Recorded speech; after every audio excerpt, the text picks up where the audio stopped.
Amerikadan yaxşı maşın Azərbaycana gəlmir. Amerikadan yaxşı maşın Gürcüstana gəlmir. Niyə gəlmir? Saytlar var, carvana.com, carvana.com, saytlar var, carmax.com və carfax.com, girib baxa bilərsiniz Amerikada maşınların qiymətinə. Məsəl üçün, varındı 2018-ci ilin Malibusun almışsan, sənə deyiblər ki, 68.000 mile var idi üstündə.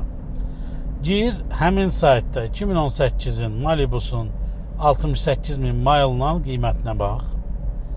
O qiymətinə baxandan sonra həmin maşının gətirilmə xərcinə, yəni 2700, 2200 baxır kimə, onu gəl onun üstünə dollarla.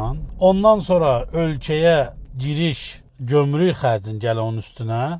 Düşün ki, bu maşını sən neçə gömrük edə bilərsən. Və ondan sonra o gətirənin, yəni o maşını burada alıb da, aparıb porta verib də, oradan Gürcüstana gətirənin də qazancın da gəl üstünə. Yəni bu məbləğ nə olmalıdır ki, sən o maşını Azərbaycanda 18.000 manata, 20.000 manata ala bilməlisən. Bunları özünüz çox sadə olan hesablaya bilərsiniz.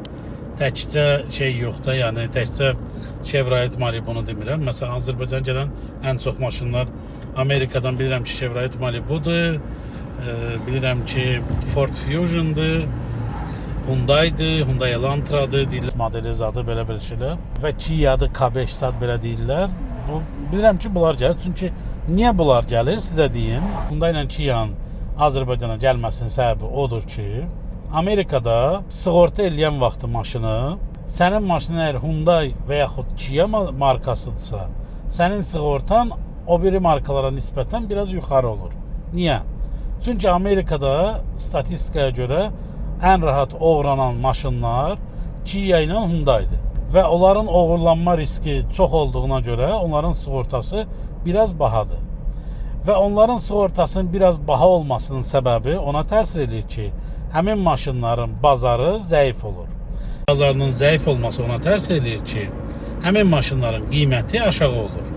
Həmin maşınların qiyməti aşağı olması da ona təsir edir ki, sən o maşınları alırsan, sürürsən və onun ikinci əl bazarı o birisilərindən qat-qat aşağı olur.